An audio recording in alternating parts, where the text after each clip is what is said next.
ODI முடிஞ்சதுக்கப்புறம் ஃப்ரெஷ்ஷாக ஆரம்பிக்கலாமா அப்படின்னு T20 கெனபராவில் ஸ்டார்ட் ஆச்சு. ஆனால் மழை வந்து முதல் T20 மேட்சும் பாழாயிடுச்சு. ஸோ திரும்பவும் மெல்போர்ன்லேருந்து ரெண்டாவது T20 மேட்ச்லேருந்து ஃப்ரெஷ்ஷாக ஆரம்பிக்கலாமான்னு திரும்பவும் ஆரம்பிக்க வேண்டியதுதான். பட் நான் அந்த ப்ரிவியூவில் சொன்னது எடிட்டில் போயிருக்கான்னு எனக்கு தெரில. ஆனால் நான் ஒன்று சொல்லுவேன், ஹை ஸ்கோர் T20 சீரீஸாக தான் மேக்ஸிமம் இருக்கும் அப்படின்னு நான் எதிர்பார்க்குறேன். பார்ப்போம். நல்ல ஸ்டார்ட் இந்தியாவுக்கு கிடைச்சதுங்கிறது ஒரு பக்கம். இந்தியாவோட பிளேயிங் லெவலில் நம்ம டிஸ்கஸ் பண்ண வேண்டிய விஷயங்கள் நிறையவே இருக்குதுங்கிறது ஒரு பக்கம். அப்புறம் என்ன முடிவு எடுத்திருக்கிறாங்க அப்படிங்கிறது ஓரளவு தெரியுது. T20 வேர்ல்டு கப் 2026க்குன்னா இன்னொரு பக்கம் ஆஸ்திரேலியா சைடில் இருக்கக்கூடிய ஒரு ப்ரெஷர். அப்புறம் போன மேட்ச்சில் ஆஸ்திரேலியா ஜெயிக்கும்னு சொன்னேன். பட் இந்த மேட்ச்சில் இந்த கிரிக்கானந்த் ஆஸ்திரேலியா ஜெயிக்கும் அப்படின்னு சொல்ல போகிறாரா, இல்லை என்ன சொல்ல போகிறாரு, இந்த சீரீஸ்க்கான ரிசல்ட்டே சொல்ல போகிறாரா அப்படிங்கிறதையும் பார்க்க போகிறோம். அப்புறம் நிறைய பேர் வந்து player of the series award இவங்க தான் வாங்குவாங்கன்னு சொல்லியிருந்தீங்க. அதுக்கு முதல்ல பாராட்டுக்கள். But player of the series விடுங்க, இந்த மெல்போர்ன் கிரிக்கெட் கிரவுண்டில் யார் player of the match award வாங்குவா அப்படிங்கிறத கீழே வந்து கமெண்ட் பண்ணுங்கள். என்ன நிறைய ரன் அடிக்கிறாங்க பேட்டரா, இல்லை பாருங்க பவுலிங் நல்லா இருக்கும் பாருங்க. முதல் ஒரு 10 ஓவர் தானே பார்த்தீங்க, இன்னும் அடுத்து ஒரு 30 ஓவர் நீங்கள் பார்க்காம விட்டீங்க, மழை வந்துச்சு கெனபரால. அதனால பவுலருக்கு வாய்ப்பு இருக்குன்னு சொல்றீங்களா? பார்ப்போம். சேனலுக்கு புதுசாக வந்திருக்கீங்க அப்படின்னா மறக்காம சப்ஸ்கிரைப் பண்ணுங்க.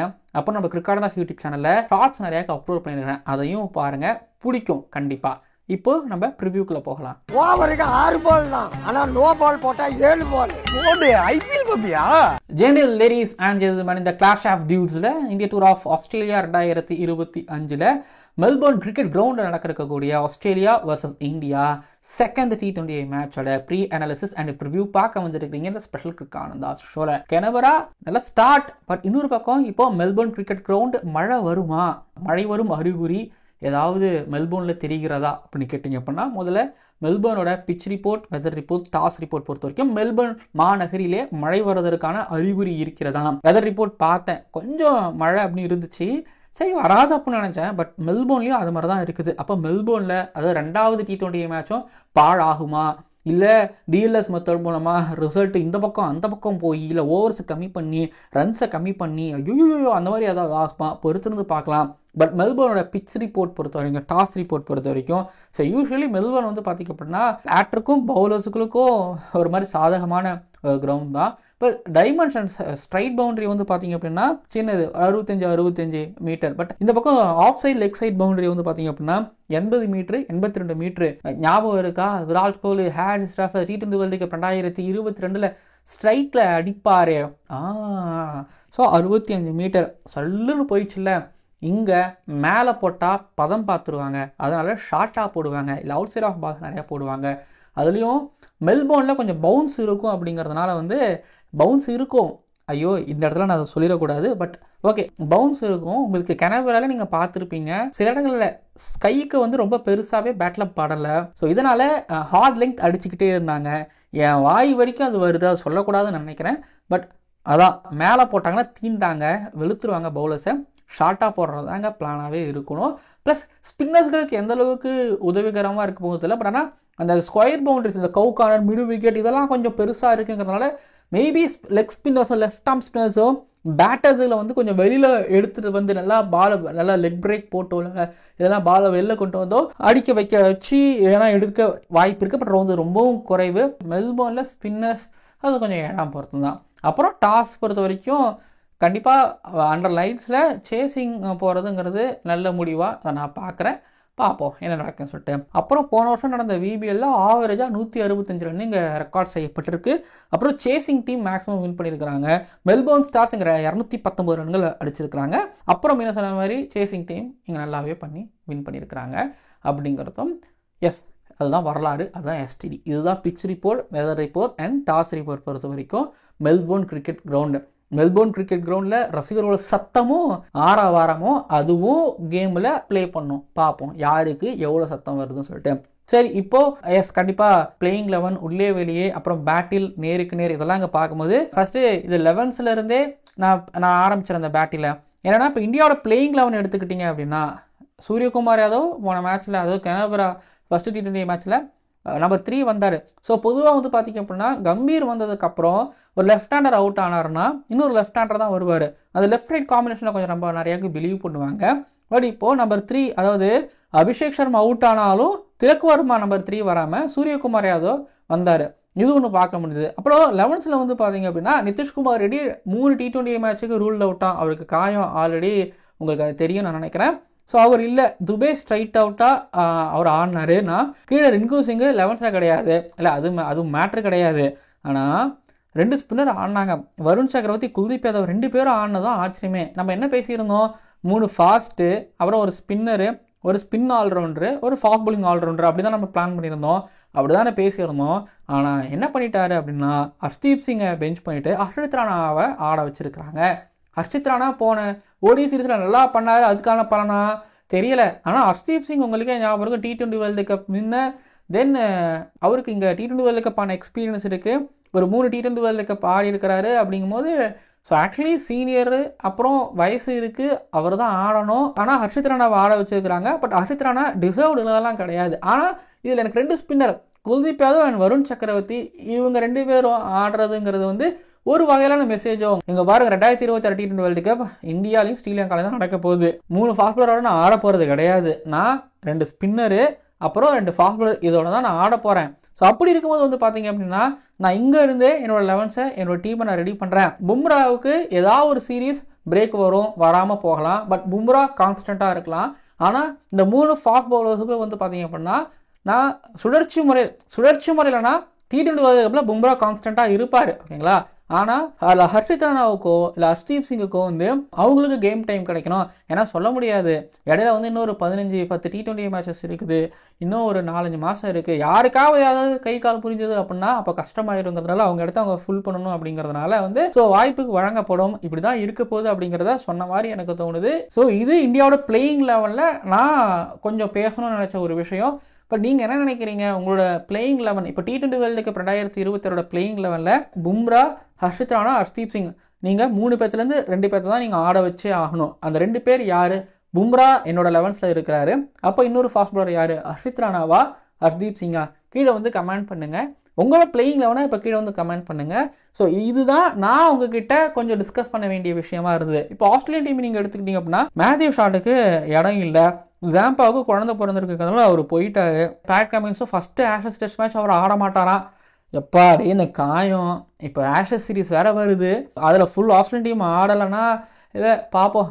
எப்படி பார்த்தாலும் ஓகே நம்மளுக்கு சந்தோஷம் தான் அப்படின்னு நினைக்கிறீங்களா? சரி ஓகே, நம்ம அமைதியாக வேடிக்கை பார்ப்போம்னு நினைக்கிறீங்களா?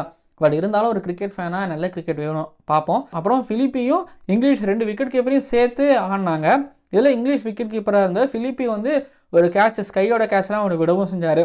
ஸோ அவங்கள 11th எனக்கு தெரிஞ்ச செகண்ட் T20 மேட்ச்சில் வந்து அதே 11th தான் ஆடுவாங்க.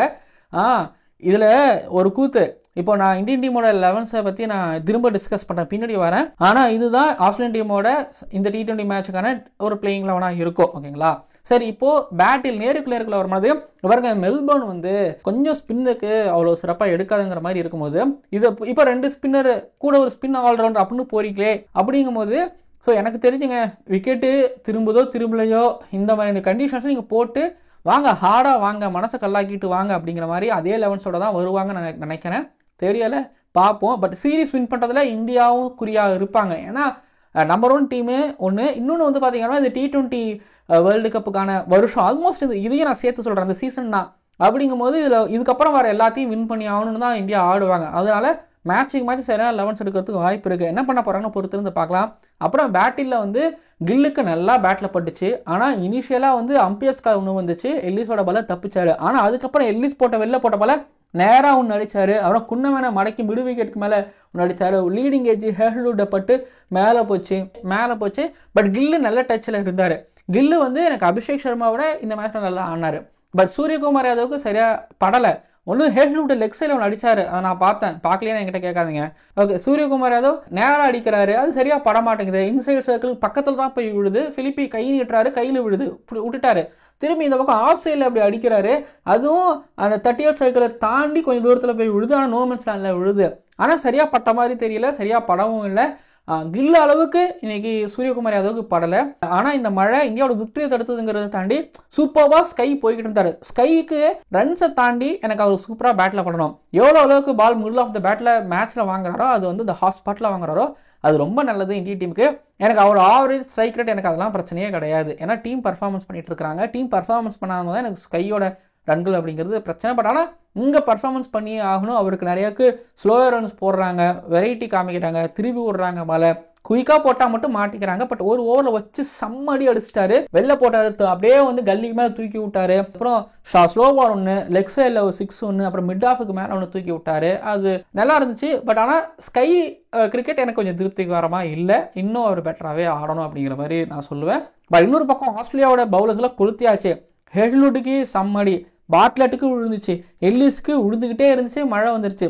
ஸ்டாயினிஸுக்கு ஒரு ஓவரில் செம்மடி விழுந்துச்சு. அதுக்கப்புறம் குன்னமேனுக்கு விழுந்துச்சு, எல்லாருக்கும் விழுந்துச்சு. ஆல்மோஸ்ட் ஒரு 9 ஓவர் முடியறதுக்குள்ளே வந்து ஒரு 97 ரன் இந்தியா கிராஸ் பண்ணிட்டாங்க. அதான் சொல்கிறாங்க, 2 பேரும் நல்லா டச்சில் இருந்தாங்க. நான் வின்னிங் பர்சன்டேஜ் எனக்கு ஃபர்ஸ்ட் இன்னிங்ஸில் ஆஸ்திரேலியாவோட பவுலிங் பார்த்து எனக்கு ஒரு விஷயம் தோணுச்சு. அந்த விஷயம் டவுட்டாக இருந்தது, அது கிளியர் ஆகிடுச்சு. ஹேஸ்ல்வுட் மட்டும் தான் இப்போதைக்கு எப்படி சொல்கிறது டாப் கிளாஸ். மற்றவங்களாம் வந்து பார்த்தீங்க அப்படின்னா அடுத்த லெவலில் தான் இருக்கிறாங்க. இப்போ இந்தியாவோட பேட்டிங் இருக்குல்ல, இருங்க முக்கியமான விஷயம், இப்போது நான் பவுன்ஸ் இருக்குன்னு சொன்னேன்ல, அபிஷேக் சர்மாவுக்கு இந்த டூர் சேலஞ்சு. இப்போ T20 world cup India Sri Lanka நடக்க போது, அதனால அது பிரச்சனை கிடையாது, கண்டுக்க மாட்டாங்க. ஆனால் அபிஷேக் சர்மாவை இந்த சீரீஸில் அவர் எப்படி ஆறான்னு பார்த்துட்டு ஃபியூச்சரில் யாராவது ஒருத்தவங்க சறுக்குனாங்கன்னா அவங்க இடத்துக்கு அவங்க உள்ளே வரணும்னா இப்போ ஓவர்சீஸில் இவன்ப்பா அப்படின்னு யோசிப்பாங்க.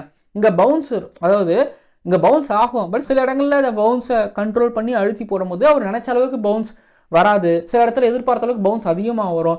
அதை எப்படி அபிஷேக் சர்மா சமாளித்து ஆட போகிறாரு, எப்படி ஹார்டாக போடுவாங்க, ஹார்டாக போடுறது எப்படி ஒரு ஃபுல்லாக ஆட போகிறாரு, கிளியர் பண்ண போகிறாரு அப்படிங்கிறது எனக்கு ஒரு டவுட் இருக்குது, ஒரு கேள்வி இருக்குது. எப்படி ஆட போகிறாரு பார்ப்போம்.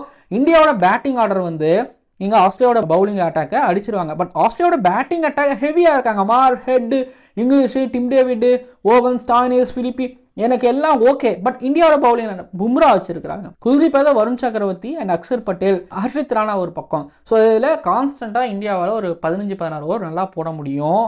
அண்ட் அந்த பக்கத்தில் இருக்கிறவங்கள நிறுத்தவும் முடியும். ஸோ கம்பேரிட்டிவ்லி இந்தியா ஆஸ்திரேலியாவோட பெட்டராகவே இருக்காங்க. பேட்டிங்கில் ஈக்குவல்னு கூட வச்சலாம். பட் பவுலிங்கில் ஆஸ்திரேலியாவோட இந்தியா ரொம்ப பெட்டராகவே இருக்கிறாங்க அப்படிங்கிற மாதிரி எனக்கு தோணுது.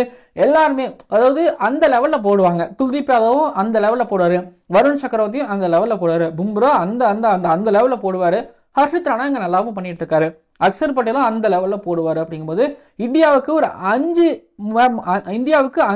முரட்டத்தனமாக பவுலர்ஸ்னா கூட வந்து துபேவும் பெட்டராக போடுவார். 2 ஓவர் தள்ளுறதுக்கும் வாய்ப்பு இருக்குது. அபிஷேக் சர்மாவும் ஒரு ஓவர் தள்ளியும் விடலாம், திலக் வர்மாவும் தள்ளி விடலாம். ஏஷியா கப் ஃபைனல் ஞாபகம் இருக்கா, திலக் வர்மா ஒரு ஓவர் விட்டு தள்ள விட்டாரு சூரியகுமார் யாதவ். ஸோ எப்படி பார்த்தாலும் வந்து பார்த்தீங்க அப்படின்னா இப்போ ஒருபடி ஆஸ்திரேலியாவோட இந்தியாவை மேலே தான் இருக்கிறாங்க.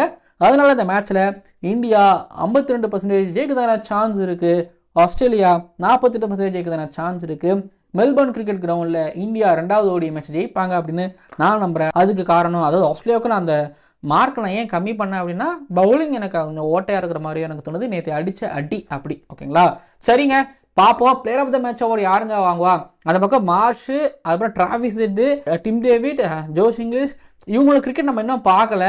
அப்புறம் அடுத்த 10 ஓவர் ஆஸ்திரேலியாவோட பர்ஃபார்மன்ஸ் பார்க்கல. ஏன்னா 97 இந்தியா இருக்கலாம். பட் அடுத்த ஒரு 10 ஓவரோ இல்லை ஒரு 8 ஓவர் நடந்து அதில் வந்து வேற மாதிரி பவுலிங் பண்ணி ஒருவேளை ஆல் அவுட் பண்ணியிருந்தா நம்ம இந்த முடிவுக்கு வந்திருப்போமா?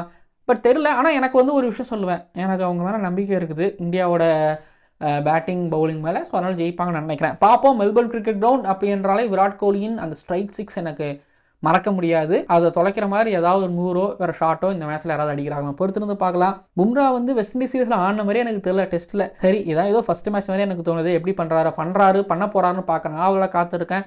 மார்ஷும் புடிங்க அடிச்சுக்கிட்டு இருக்காரு T20யில். டிராவிஸ் ஹெட்டும் இந்தியாவினாலே அடிக்கிறாரு ஒரு பக்கம்னா, டிம் டேவிட் அந்த லாஸ்ட் 4 ஓவர்ஸில் வேற மாதிரி டுபுன்னு சுட்டுக்கிட்டு இருக்காருன்னா, இன்னொரு பக்கம் ஸ்டாயினிஸ் பின்னாடி இருக்கிறாரு. பார்ப்போம் இந்தியன் பவுலர்ஸ்களுக்கு ஒரு சேலஞ்ச் என்ன நடக்குதுன்னு சொல்லிட்டு.